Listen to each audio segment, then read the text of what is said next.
Bueno, estamos con el tema número 5 de economía política y el tema número 6, introducción a la microeconomía. Ya vamos a pasar dos temas. El tercer tema no lo vamos a pasar, pero sí ya les voy a explicar para que ustedes lo estudien directamente de su cuestionario, ¿ya?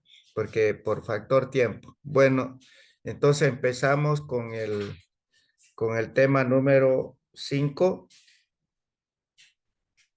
por favor, y presten atención.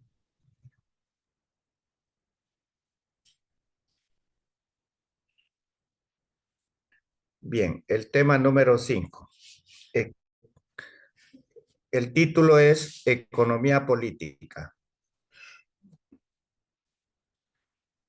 Eh, ¿Qué es la economía política y cuál su función? Es una ciencia teórica que estudia las leyes que rigen el funcionamiento del sistema económico. Su función consiste en descubrir esas leyes, presentado en forma de enunciado y explicar cómo se entrelazan para determinar el modo de acción de una formación económica y social. Es decir, que la economía política, sin economía política no podemos, no puede funcionar un sistema económico, porque en realidad necesita de las leyes, ¿no es cierto? De las leyes, necesita de la policía, necesita de las organizaciones políticas, necesita de la iglesia y de muchas cosas para que funcione el sistema económico. Entonces, de eso es lo que se encarga la economía política. Esa es su función, ayudar a que el sistema económico funcione, ¿ya? Esa es la razón y la función de la economía política. Es una ciencia teórica. En este punto, ¿de qué se ocupa la economía política? Aquí podemos ver más claro que la economía política ocupa un lugar muy importante porque se preocupa de la vida humana y de la producción y distribución de los bienes y servicios, que son la base de la vida social. Si ustedes analizan, queridos estudiantes, esto es la parte vital, la parte importantísimo, fundamental, podemos decir, de la economía política. Porque, fíjense que se preocupa de la vida humana, en primer lugar. Segundo, se preocupa de la producción. ¿Qué es lo que producimos? ¿No? Producimos bienes y servicios, eh, y también se preocupa de la distribución de estos bienes, ¿no? Cómo lo distribuyen, cómo salen estos productos, cómo lo consumen. Entonces, la economía política es muy importante en la vida humana, vamos a decir, ¿no? Porque se trata y, y además estudia y se ocupa de la producción de bienes y servicios más su distribución, que son la base de la vida social. ¿A qué llamamos ley? Eh, Ustedes saben que ley, cuando hablamos de ley, hay diferentes leyes, ¿no? Entonces, aquí sí estamos apuntando una ley que es una ley económica, ¿no? Y entonces, pero en términos general vamos a llamar que una ley es una conexión forzosa de los fenómenos que surge de sus peculiaridades fundamentales, es decir, de su esencia. Es una regularidad, es lo estable, lo idéntico, lo que se repite siempre y cuando las condiciones son las mismas. Eh, a ver, hablemos una ley general, la ley de, de la gravedad, por ejemplo. Eso viene de miles y miles de años y no se ha y no, esa ley, no ha habido otra ley que diga lo contrario, ¿no es cierto?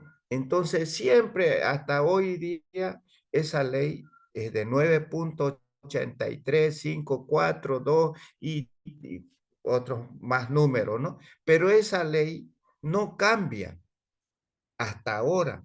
Entonces, fíjense que es lo idéntico, siempre se repite, en las mismas condiciones y bueno, eso también le da el término de ley. Aquí, como le digo, apuntamos a como estamos en economía, en la ciencia económica, hay también la ley. Esa ley podemos dar la ley de la demanda. ¿Qué significa la ley de la demanda? Cuando un precio sube, la demanda baja o se va hacia la izquierda, ¿no es cierto? Entonces, esa es se cumple esa ley. Cuando un precio sube automáticamente, ¿y qué hacen los consumidores? Dejan de consumir y consumen menos de ese bien. ¿Por qué razón? Porque el ingreso a veces no alcanza los bolsillos, entonces, pero eso se cumple, ¿no? Se cumple. No a cabalidad, pero se cumple. Esa es una ley que se cumple, que es lo idéntico, se repite, se ve en la realidad, se demuestra, ¿no? Que eso sucede. Eso significa una ley. Y eso es lo que estamos hablando de esa ley de la demanda, que cuando un precio sube, la demanda baja automáticamente. Entonces, si por ejemplo, hablando de la carne, el precio de la carne sube, entonces, ¿qué hacemos los consumidores? Entonces, buscamos un producto, ¿no? Eh, que em, en este caso ya no compramos carne, compraríamos pollo o pescado o alguna otro bien que sea similar a eso, ¿no? Entonces, sustituto, en otras palabras, esa es la palabra, que lo sustituya. Entonces, de eso se trata, ¿ya? Esa es una ley de la demanda. Seguimos con la economía política, porque ese es es el tema que estamos ahora. La economía política, como toda ciencia, ha formulado una serie de categorías que son conceptos generales que reflejan el desarrollo y las propiedades fundamentales de los fenómenos económicos. Cada categoría es una conquista, una profundización del conocimiento y la interpretación de la realidad objetiva.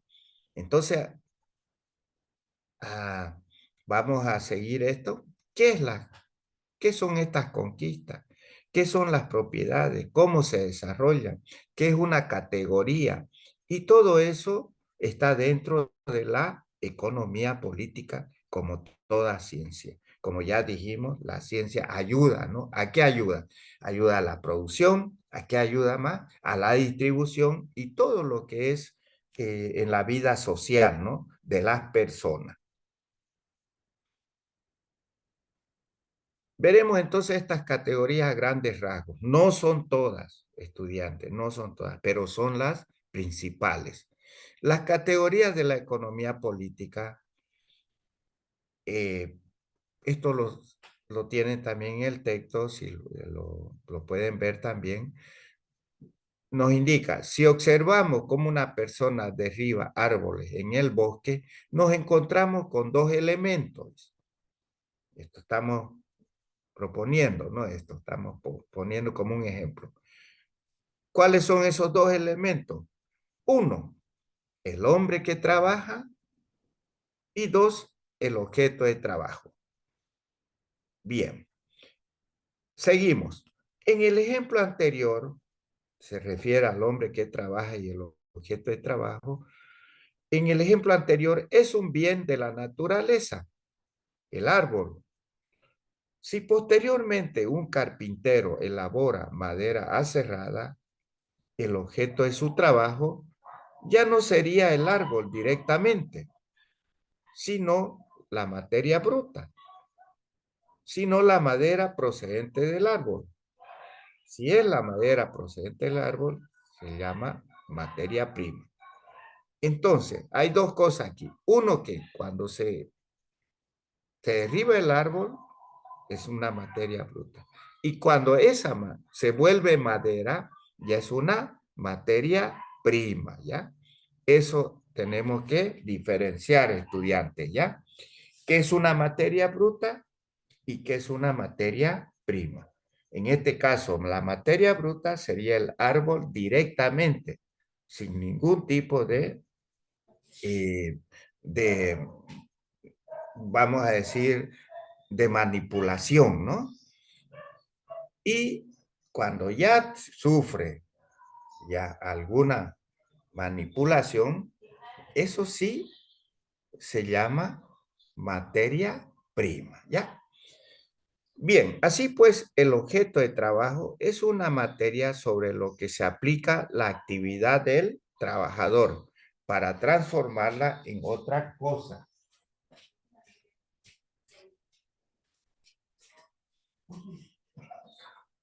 Bueno,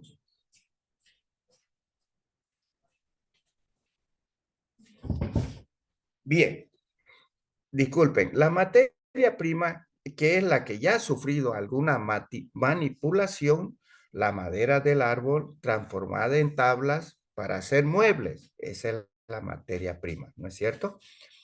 Las categorías económicas son conceptos lógicos, abstracciones teóricas que representan o expresan la esencia de los fenómenos económicos, como por ejemplo, pues esas categorías pueden citarse como ser el capital, el precio, el trabajo o la demanda, ¿ya?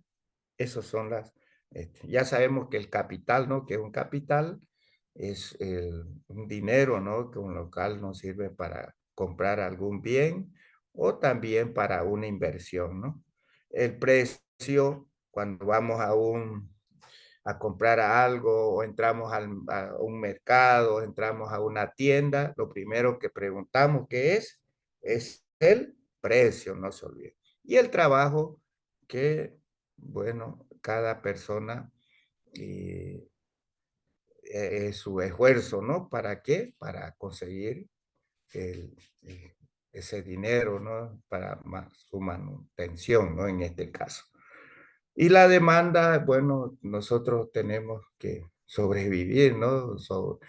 Tenemos que comprarnos algunas bienes que son necesarios para nuestra vida, ¿no? Entonces a eso se llama el consumo, ¿no? Entonces a eso le llamamos nosotros la demanda, lo que consumimos, lo que compramos, lo que necesitamos en nuestra vida.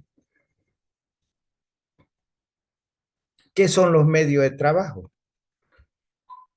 Podemos considerar como medio de trabajo todos los elementos que de modo directo o indirecto se necesita para realizar la actividad del trabajo. ¿Cuáles son esos? Aquí se divide en dos grupos, ¿ya? Primero, los medios directos de trabajo o instrumentos de trabajo y serían las herramientas y máquinas. Bueno, que existen mucho más, ¿no? Pero principalmente estamos dando ese ejemplo. Eso sería un medio directo de trabajo.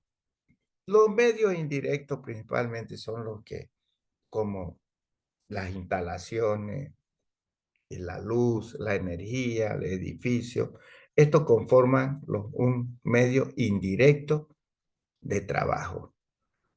Y las fuerzas productivas que se dividen, que están conformadas, perdón, por estos medios de trabajo y el hombre que trabaja. Eso serían las fuerzas productivas, ¿ya? No se olviden de estos conceptos, por favor. Son importantes cuando se refieren a los medios de trabajo. Los medios de producción de los trabajadores. ¿Cuáles son esos? Los medios de producción son los objetos de trabajo, más los medios de trabajo forman los medios de producción, lo que estábamos hablando anteriormente. Los medios de producción están constituidos por las materias primas, las máquinas, las herramientas, el dinero, así como las unidades de producción, es decir, los talleres y fábricas. También son medios de producción las oficinas, los almacenes y los vehículos de transporte. Entonces aquí está más claro, estudiantes, ¿no? Cuando nosotros nos referimos a esos medios de producción, ya sabemos, ¿no? Van por las materias primas, las máquinas, herramientas, todo lo que se ocupa para producir un bien y servicio, ¿ya? Tenemos los talleres, las fábricas, todos los almacenes, los vehículos de transporte, todo lo que ayudan a producir esos bienes, que si ellos no llegaríamos a obtener ese un bien de producción, ¿no? De calidad, vamos a decir, ¿no? Que siempre eso es lo que se busca. Fuerza productiva. Las fuerzas productivas están integradas por los medios de producción y el hombre que trabaja. La fuerza productiva fundamentalmente es la clase trabajadora, la fuerza de trabajo. Con su inteligencia y su esfuerzo, la humanidad amplía y mejora constantemente los medios de producción. Eso es cierto, ¿no? Que realmente lo que eh, las empresas y ustedes mismos que se están acogiendo a eh, esta profesión de administradores de empresas, entonces eso es lo que tienen que apuntar, ¿no? A ver eso, esa forma qué producir, cómo producir, este, qué producto tenemos y ver, pues, ¿no? Esa manera de crear esa empresa, ¿no? Esa es la creatividad que cada persona debe tener, ¿no? Y por eso es que estudiamos, ¿no? Eso. Que con su inteligencia y su esfuerzo a la humanidad amplía y mejora, de eso se trata, lo que le estoy diciendo, constantemente esos medios de producción, ¿no? No solamente vamos a hablar de máquinas, de herramientas, sino también de conocimiento, ¿no? A su vez, la creciente complejidad de los instrumentos. Por último, tenemos medios de producción de los trabajadores. ¿Cuáles son esos? La fuerza de trabajo, en principio, los objetos de trabajo y los medios de trabajo. Es el proceso del trabajo que desarrolla y cambia al hombre mismo. Esto incrementa su capacidad, su conocimiento y su destreza, lo que le estaba diciendo, ¿no? Anteriormente. Ya depende de la persona, depende de su capacidad, depende de sus conocimientos y también de su destreza para que haga y forme una empresa, una industria, ¿no? A eso se refiere esto. La actividad humana crea más y mejores máquinas, bien dirigidas, mejora la tierra, el ganado, el bosque, etc. Crea nuevas y complejas materias primas y convierte en útiles los más diversos bienes naturales. Aunque donde existe la anarquía en la producción, se perjudica a la vez de la naturaleza erosionando y contaminando la tierra, el aire, el agua y dilapidando las riquezas naturales. Fíjense que en todo esto también, no todo es lo que venimos diciendo de que es, es bueno, ¿no? Fíjense que también aquí nos habla de que eh, tomando algunas decisiones, por ejemplo, cuando hay fábricas y que no lo hacen en un lugar adecuado, contamina, ¿no? La naturaleza, la tierra, el aire, el agua. Entonces, para eso nos sirve para tomar precauciones, ¿no? Dónde podemos hacer una fábrica, dónde podemos hacer talleres de producción, y todo eso hay que tomar en cuenta, queridos estudiantes, ¿ya? Esto de no contaminar la tierra, el aire, el agua y dilapidando las riquezas naturales, ¿ya? Hay que tomar muy en cuenta esto. Seguimos, estudiantes. ¿A qué se denomina relaciones de producción y por quién está constituida la superestructura de la sociedad? En esto, superestructura de la sociedad significa algo que necesitamos, que toda persona, que todo individuo, toda necesita eh, para vivir socialmente, ¿no? Para tener una protección, vamos a decir, ¿no? En la vida. ¿Y cuál es esa superestructura? Y aquí nos habla sobre cómo está constituida. Pero primero habla del hombre. El hombre es por su esencia, cuando estamos hablando del hombre, disculpen estudiantes, en esta parte del hombre, no es que y sea machismo, ¿no? No lo tomen de esa forma. El hombre, cuando habla así, el hombre se está refiriendo, disculpen, a al hombre y a la mujer. ¿Ya? Por favor, eso. El hombre, dice, es por su esencia un ser social, satisface sus necesidades como integrante de la sociedad y a través de ella las distintas formas en que los hombres se relacionan entre sí para actuar sobre la naturaleza y repartirse el producto del trabajo social, y a eso se denomina producción.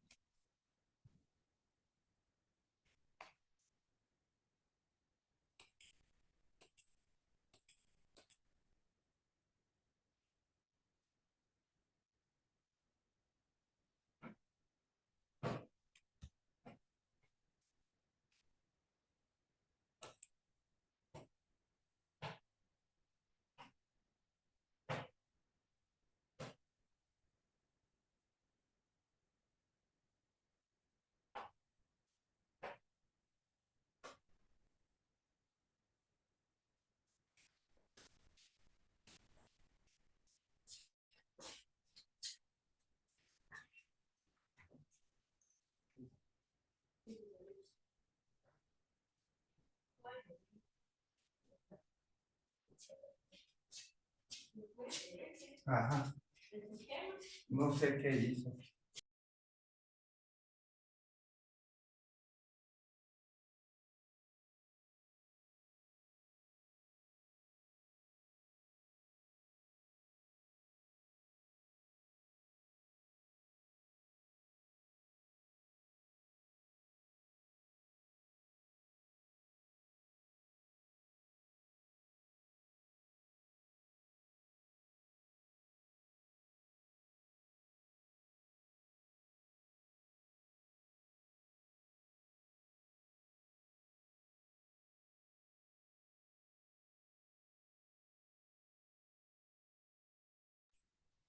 Satisface sus necesidades como integrante de la sociedad.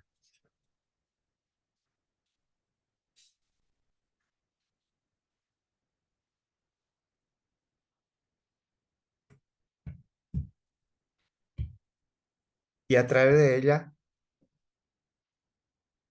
las distintas formas en que los hombres se relacionan entre sí para actuar sobre la naturaleza y repartirse el producto del trabajo social se denomina relaciones de producción. Está constituida por las ideas y concepciones de las personas. Lo que le decía, las instituciones que emergen de ella, el Estado, la Iglesia, los partidos políticos, el derecho, la moral, el arte, la filosofía. O sea, todo esto está constituido eh, es la superestructura de la sociedad, lo que lo mantiene a nosotros, ¿no? Que no podemos vivir sin esta base, ¿no? Sin esta superestructura. Esto se ha desarrollado históricamente. Cada formación económico-social tiene determinada base y su correspondiente superestructura. El concepto de economía política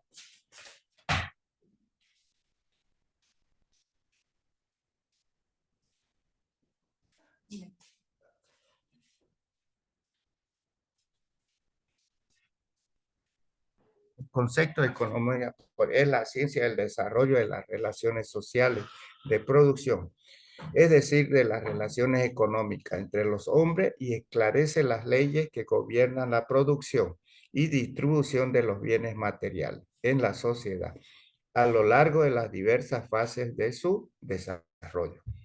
Si se trata, por ejemplo, de las leyes del capitalismo, dichas leyes rigen en todo lugar donde impere ese sistema. Si su conocimiento no podríamos abordar con éxito el estudio científico de la economía de ningún país capitalista, como dijo el historiador Goethe. Toda teoría es gris, pero verde y jugoso el árbol de la vida. ¿Ya? Seguimos.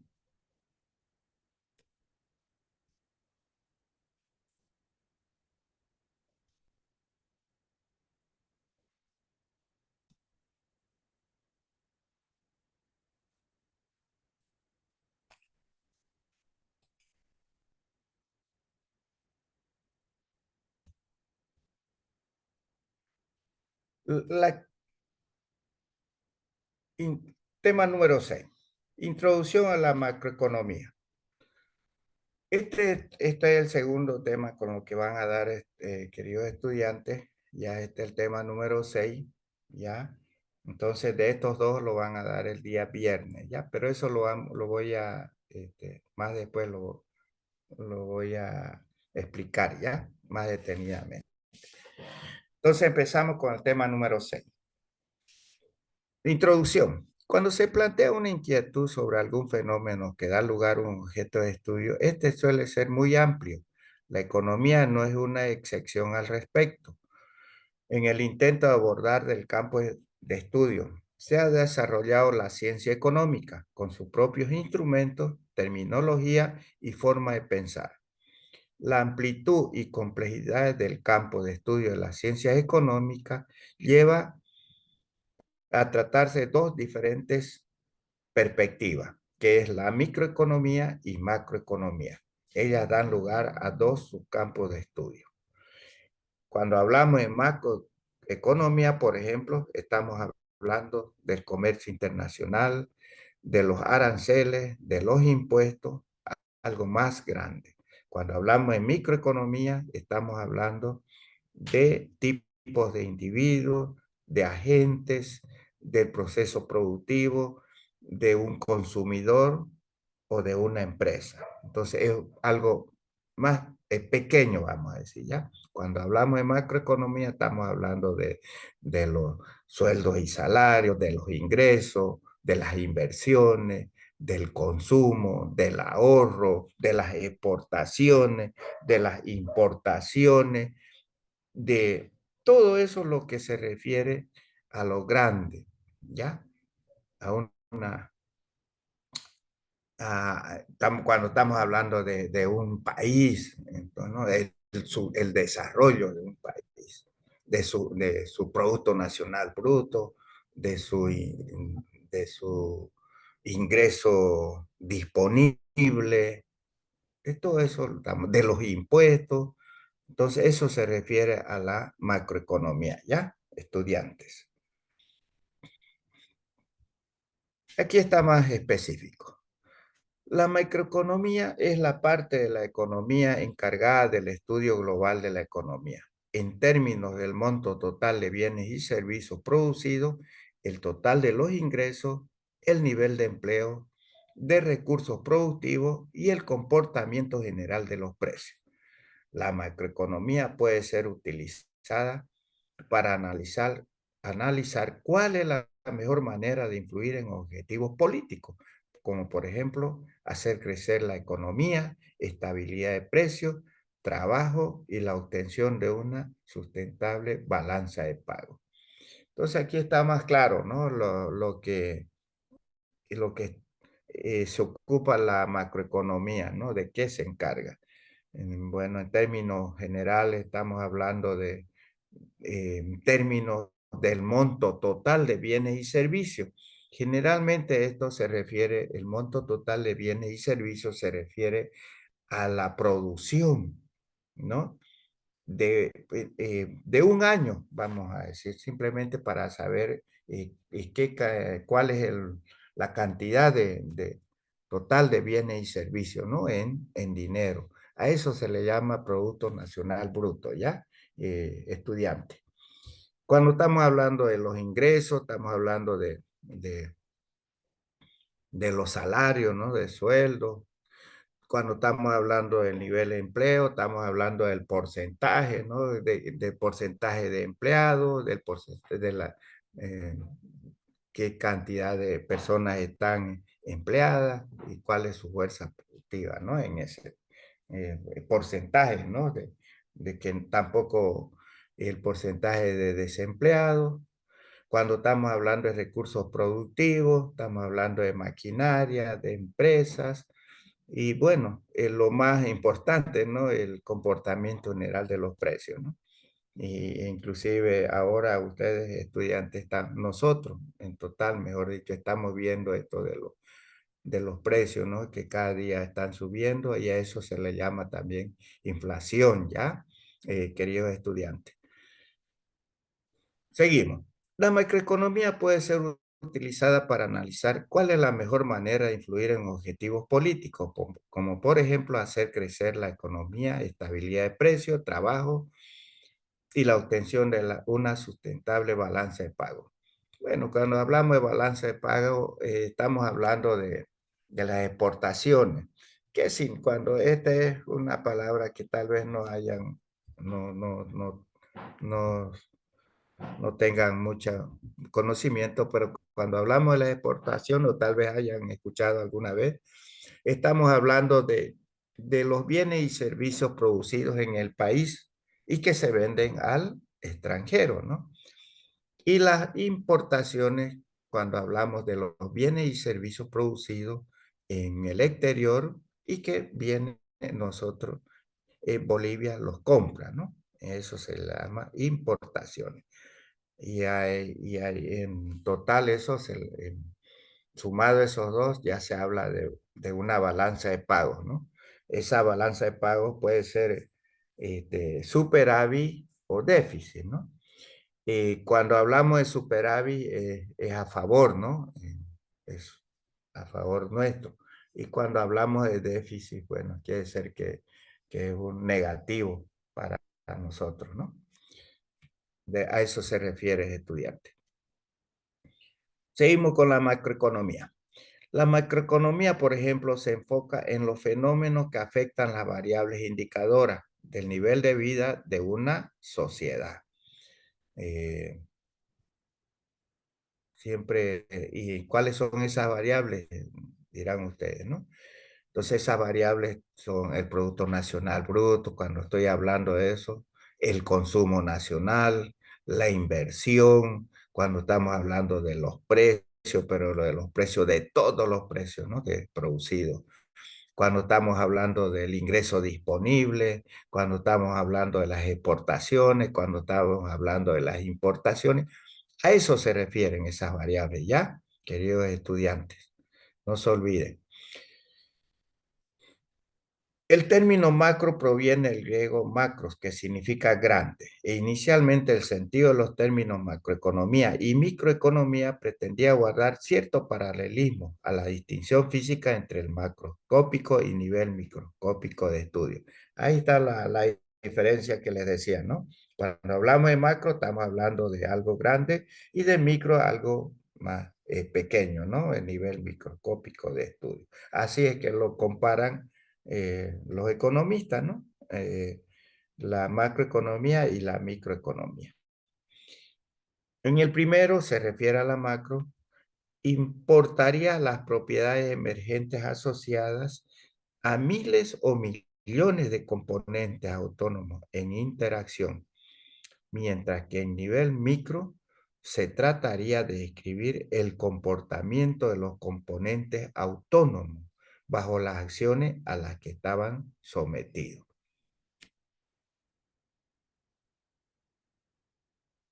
Muy bien, hablamos de los modelos macroeconómicos. En realidad, estos modelos macroeconómicos son los que sustentan y cuando uno quiere ver cuánto tenemos de consumo, la cantidad, cuánto hemos invertido, cuánto ha hecho, en qué cantidad los gastos de gobierno, qué cantidades exportamos, estamos hablando en dólares principalmente, la cantidad de importaciones, para llegar a un equilibrio, ¿no? Siempre buscando un equilibrio de un país, ¿no? Eh, eh, de esos son los modelos macroeconómicos. Y aquí tenemos teóricamente lo que nos indica. La macroeconomía es un estudio de la economía de un país o de otro tipo de agregado de agentes económicos, como podría ser de una región de un país o una zona que comprendiera varios países. Eh, a partir de las relaciones económicas que los agentes de ese país sostienen entre ellos y con el exterior. Mm. Recalcamos que esto es importante por la cada vez mayor interdependencia económica mundial, ¿no? Que es lo que pasa en Europa, ¿no? En Europa tienen una sola moneda, entonces se han asociado, ¿no? Todos los países europeos y han creado una sola moneda, ¿no? A eso se refiere este, de este estudio de la macroeconomía. También pueden hacer eso. Es una parte de estudio de la macroeconomía. Ha habido un economista, un gente que ha dicho, bueno, juntaremos todos los países de Europa y vamos a trabajar con una sola moneda, ¿no? Y a eso le han dado el euro. Bien, seguimos, estudiantes.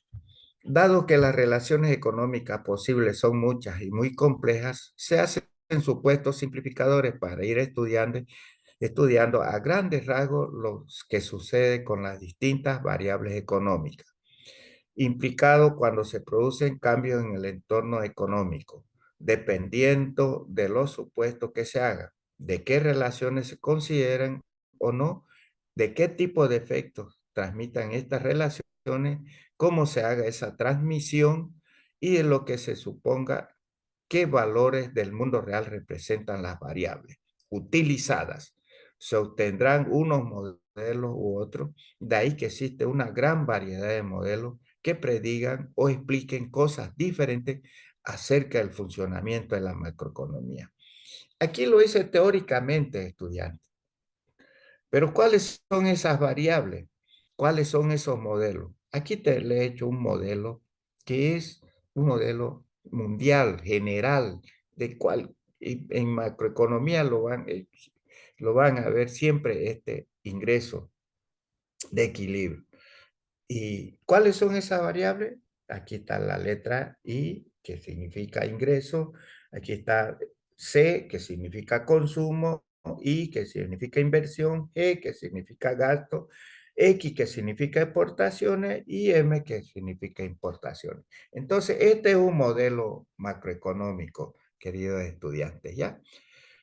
M, importaciones, con lo que se llega a obtener el ingreso de equilibrio de un país. Ahora vamos a hablar algo sobre el comercio exterior o economía abierta y cómo se beneficia un país con el comercio internacional.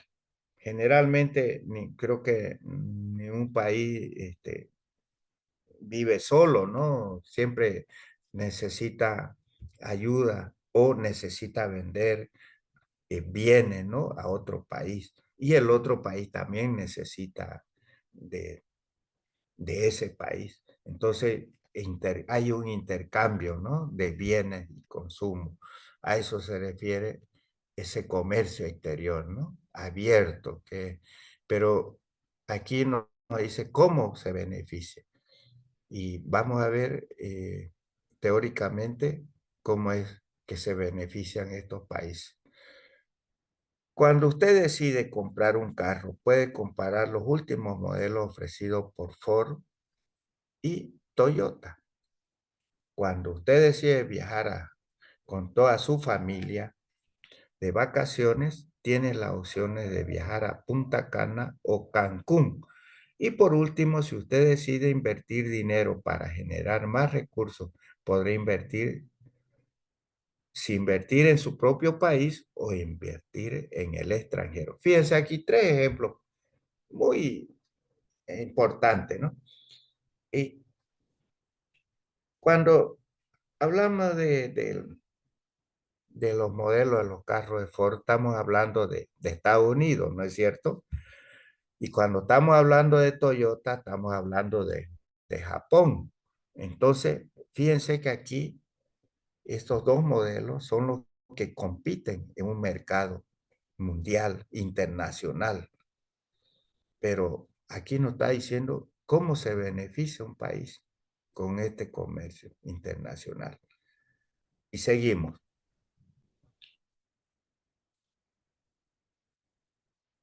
En todos estos casos, usted está participando no solo en la economía de su país, sino en la economía de todo el mundo. A esto es lo que se denomina como una economía abierta y al mismo tiempo se está participando del comercio internacional o comercio exterior. Comercio internacional significa vender a otro país, ¿no? Al resto del mundo. El estar abierto al comercio internacional tiene beneficios claros. Veremos cuáles son. El comercio permite a la gente producir lo que produce mejor. Entonces, un país no va a producir lo que no sabe, lo que no domina, lo que no tiene, no. Entonces, tiene que producir lo que tiene y lo que realmente dispone de esos insumos. Estamos hablando de al anterior de materia prima, estamos hablando de tecnología, estamos hablando de maquinaria, de todo lo que nos viene en la mente para producir algo. ¿No es cierto?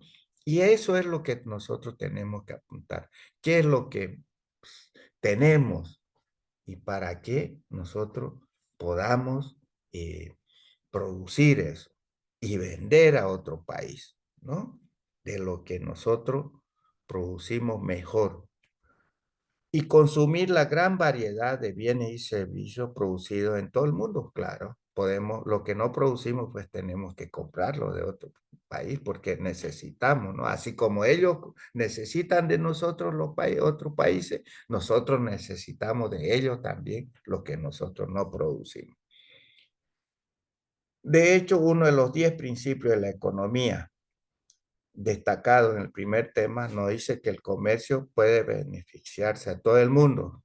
¿Se acuerdan de los 10 principios, ¿no? Que hemos pasado? El comercio internacional puede aumentar los niveles de vida en todos los países al permitir que cada país, escuche bien esto, especializarse en producir aquellos bienes y servicios en los que tiene una ventaja comparativa. ¿Qué significa esto? Que Bolivia, ¿en qué se especializa? ¿Qué es lo que produce mejor?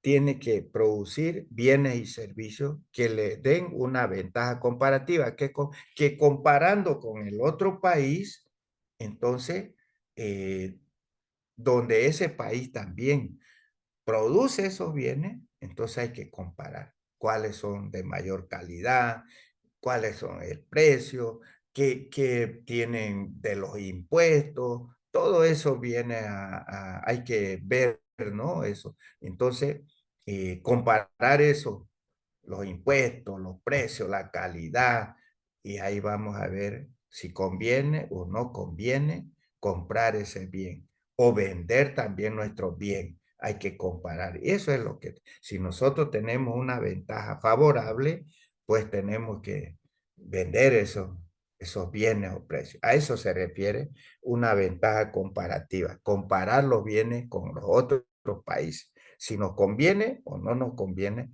vender o también comprar, ¿no? Una economía abierta es una economía que interactúa libremente con otras economías en el mundo. Cuando estamos hablando de comprar bienes en cualquier parte, ¿no? De un país, del mundo. Y una economía cerrada es la que no interactúa libremente en otras economías en el mundo. O sea que cerrada la que nosotros no sacamos productos por ningún motivo a otra parte del país. Pero eso es difícil, ¿no? Siempre la economía eh, de un país siempre trabaja con el resto del mundo, ¿no? ¿Qué son los flujos internacionales de bienes de capital? Una, para empezar, flujos internacionales de bienes de capital, generalmente estamos hablando de bonos, de acciones. No sé si alguna vez también estudiantes han escuchado del, mm, del mercado de valores, ¿no? En Chicago, en Tokio, en París, hay esos mercados financieros mundiales, ¿no? Donde venden acciones grandes. Entonces, a eso se refiere bienes de capital, que uno invierte en otro país ese dinero. No solo dinero, acciones. ¿Qué son acciones? Son unos documentos que también tienen validez, ¿no? Entonces, a eso se refiere eh, bienes de capital, pero internacional. O sea que tiene la persona que trabaja con otros países, que lleva su dinero a otros países en acciones o bonos, a eso se llama bienes de capital internacional, porque está saliendo fuera del país. Una economía abierta interactúa con otras economías en dos sentidos. Compra y vende bienes y servicios en los mercados mundiales. A eso se refiere, ¿no ves? Puede comprar o puede vender, ¿ya? Esos activos. ¿Y cuáles son esos activos? Son acciones y bonos. ¿Cuáles son las acciones? Ya les digo, ¿no? Esos son documentos privados, pero que tiene validez, tiene un poder de dinero, ¿no? Eh, y los bonos igual, ¿no? Que interactúan en el mercado financiero mundial, ¿no? El flujo de capital se refiere, escuchen bien aquí, a la cantidad de dinero invertido en un país por individuos o empresas extranjeras. Entonces, puede ser personas o puede ser empresas también. Entonces, aquí, cuando son por individuos, bueno, también tiene ese individuo tiene que tener capacidad, ¿no? De capital, ¿no? Para producir. O también las empresas extranjeras también pueden venir acá a invertir a nuestro país, ¿no es cierto? Los países pueden presentar un flujo de capital positivo o negativo. Bueno, cuando es que no, alguien tiene que perder, ¿no? Porque el que gana, bueno, pues le va bien, ¿no? Y el que pierde, pues es que no ha sabido invertir su dinero, ¿no? Entonces tiene que salir negativo. Entonces, eso pasa en todo, en todas operaciones, ¿no? Financieras, se gana y se pierde.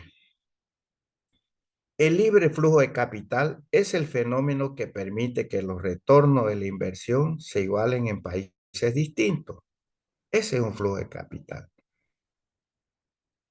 El flujo de capital son los movimientos de dinero con fines de inversión desde y hacia otros países. O sea, está hablando desde de Bolivia, te decir, ¿no? Y hacia otros países. Es un movimiento de dinero. Esta definición está relacionada con la balanza de pagos. donde se registran las operaciones de un país con el resto del mundo. Ya le decía, ¿no? Cuando hablamos de balance de pagos, estudiantes, estamos hablando de exportaciones y de las importaciones, ¿ya? No se olviden eso, por favor. Exportaciones, exportamos, sacamos bienes y servicios fuera del país. Significa meter esos bienes al país, producidos de otro país, importaciones, ¿ya? Esa diferencia, por favor, y ese concepto, ténganlo en mente, queridos estudiantes. Los flujos de bienes y servicios, la mayoría de los esfuerzos productivos que se realizan en el presente sirven al consumo recién mucho más adelante y frecuentemente en momentos dispares. O sea, que esos son esfuerzos productivos eh, que, que son bienes y servicios que pueden también en una economía que está, puede ser que, mm, por ejemplo, no está muy, esa economía está bastante vamos a decir, con déficits. Entonces, el otro país puede ayudarle, ¿no? Pero en préstamo, ¿no? Pero el otro país tiene que tener garantías, ¿no? Entonces, garantías que son, eso internacionalmente tienen sus cláusulas y todo lo que es, ¿no? Para que puedan prestar a otro país. Eh, los bienes de capital se definen en términos generales como los equipos o inmuebles utilizados por las empresas para producir y vender sus bienes o servicios. Ese es un bien de capital, ¿no? Lo que se convierte en dinero. Aquí está. ¿Qué son flujos de bienes, exportaciones, importaciones y balanza comercial? A lo que le explicaba anteriormente, ¿no? Y está más claro aquí, queridos estudiantes. Fíjense, y está con ejemplo. Si ustedes me escuchan o me entienden, mejor lo voy a leer bien claro. Los flujos internacionales de bienes es una medición de todas las transacciones entre residentes nacionales y extranjeros durante un periodo específico. O sea, ¿qué significa transacciones? Vender, ¿no? Comprar bonos, vender acciones, eso, ¿no? Entre residentes nacionales y extranjeros en un periodo. Siempre tiene que haber un periodo específico, un tiempo, no un determinado tiempo, ¿no? No es que un documento va a ser para toda la vida, no. Tiene que tener un tiempo limitado, ¿no? A eso se refiere. Un periodo específico donde está marcado ya, ¿no? Cuando hacen documentos, firman esos documentos, ¿no? Hacen esas transacciones un boliviano con un extranjero, cuando se trata de flujos internacionales de bienes. ¿Qué son esos bienes? Bienes de capital, se está refiriendo a los bonos y a las acciones. ¿Ya? Estudiantes, las exportaciones, es lo que les decía 2 o 3 veces le he dicho, ¿no? Las exportaciones son bienes producidos en nuestro país y que se venden en el extranjero. Ahí está bien detallado. Y este es el concepto que necesitan ustedes saber. Nada más es ese concepto de exportaciones. Viene producido en nuestro país y que se vende en el extranjero. Y listo. No tiene por qué hacerse más problemas, estudiantes. Y las importaciones son bienes producidos en el extranjero que se venden en nuestro país. Está clarísimo. Y aquí tenemos un ejemplo, queridos estudiantes. Por ejemplo, cuando Boeing la flota, ¿no? El fabricante estadounidense de aeronaves produce un avión y se lo vende. Ahí Francia está hablando de Francia y acá de Estados Unidos. La venta es una exportación para Estados Unidos. Claro, ellos son los que fabrican ese tipo de, de avión, ¿no? Y una importación para Francia. Claro. Y cuando un Volvo, el fabricante de automóviles sueco, elabora un auto y se lo vende a un residente de Estados Unidos, la venta es una importación para Estados Unidos y una exportación para Suecia. Entonces, aquí está. ¿Qué son las exportaciones netas? La diferencia, pues, la diferencia que existe entre estos dos, eh, entre estas dos variables. Las exportaciones netas son iguales al valor de las exportaciones de un país menos el valor de las importaciones del país. Entonces, ¿cuánto exportamos? Ponemos 1000. ¿Cuánto importamos? 500. ¿Cuánto es nuestro saldo a favor? 500, ¿no? ¿Qué es un superávit o un déficit? Es un superávit, porque las exportaciones son lo que nos van a nuestro favor. Bien, la venta de Boeing aumenta las exportaciones netas de Estados Unidos y la venta de Volvo reduce las exportaciones netas de Estados Unidos. Ahí lo tienen ustedes. Pero nada, no lo ha hecho en Bolivia, ¿no? Está hablando de Estados Unidos y de Suecia. Bien, estudiantes, ha sido un poquito, un poquito esto de aquí, pero tampoco por el tiempo, estudiantes, eh, teníamos que realizar estos dos temas bueno, qué es lo que manda nuestro plan de estudio, ¿no? De la materia de economía, todo eso. Bien, estudiante, alguna pregunta, alguna duda? Eh, a ver, escucho. Ninguna licencia. Ya, ya, entonces voy a referirme